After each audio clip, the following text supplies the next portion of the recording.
Question 14. Javier has 2 sets of cards.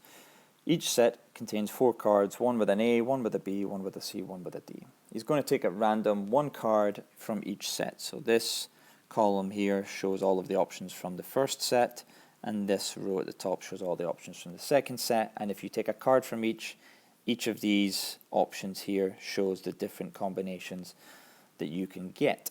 Part A. Find the probability that Javier will take at least 1 card marked C.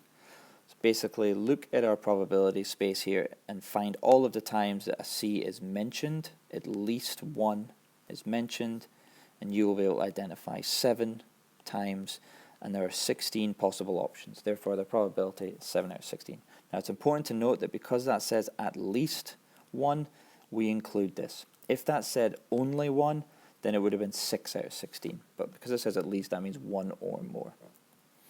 Next part. Javier is going to take at random 1 card from each set. Note the letter on each card and replace the cards. He's going to do this a total of 80 times. So in other words, he's going to do this 80 times. Work out an estimate for the number of times that Javier will take at least 1 card marked C. Well, we've already figured out this probability of him taking at least 1 card marked C once. So that probability, 7 times out of 16, we repeat that 80 times.